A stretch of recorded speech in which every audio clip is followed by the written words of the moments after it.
నిరసన చేశారు. నెల్లూరి రాజరాజేశ్వరి ఆలయం నుంచి మాగుంట లేఅవుట్లో ఉన్న వెంకటేశ్వర స్వామి ఆలయం వరకు 4 కిలోమీటర్లు పొర్లు దండాలు పెట్టుకుంటూ నిరసన తెలిపారు. జనసేన అధినేత డిప్యూటీ సీఎం పవన్ కళ్యాణ్ సూచనల మేరకు రాష్ట్రంలో ధర్మాన్ని రక్షించాలన్న సంకల్పంతో ఈ కార్యక్రమం చేపట్టినట్లు నూనె మల్లికార్జున యాదవ్ వెల్లడించారు.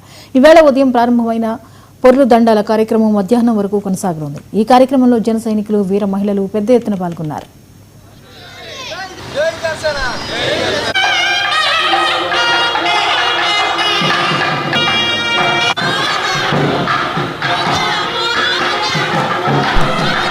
మా డిప్యూటీ సీఎం పవన్ కళ్యాణ్ గారి సూచనల మేరకు, అదే విధంగా టిట్కో చైర్మన్ వేములపాటి అయ్య కుమారి సారథ్యంలో, మా స్టేట్ ప్రధాన కార్యదర్శి తాళూరి రాము గారి సారథ్యంలో ఈ రోజు తిరుమల లడ్డు అపవిత్రమైన దానికోసం ఇక్కడి నుంచి రాజరాజేశ్వరి గుడి కాడి నుంచి వెంకటేశ్వర స్వామి మాగుంట లేఅవుట్ వెంకటేశ్వర స్వామి గుడి దాకా అపవిత్రమైన లడ్డును పవిత్రం చేయాలనే ధ్యేయంతో మా జన సైనికులు, వీర మహిళలు అందరం నా వెనకాల నేను పొల్లు దండాలు పెట్టుకుంటూ రాష్ట్రం సుభిష్టంగా ఉండాలి. కూటమి ప్రభుత్వం 15 సంవత్సరాలు మా డిప్యూటీ సీఎం పవన్ కళ్యాణ్ గారు ఆదేశానుసారం బీజేపీ, తెలుగుదేశం, జన సైనికులు, కార్యకర్తలు అందరూ రాష్ట్రాన్ని సుపరిపాలన అందించాలి.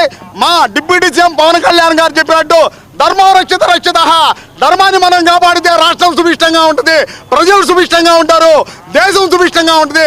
ధర్మాన్ని కాపాడాలనే ధ్యేయంతో మేము ఈరోజు ఈ అంగ పరిరక్షణ మొదలుపెట్టాము. అందరూ సహకరించాలని కోరుకుంటున్నాం.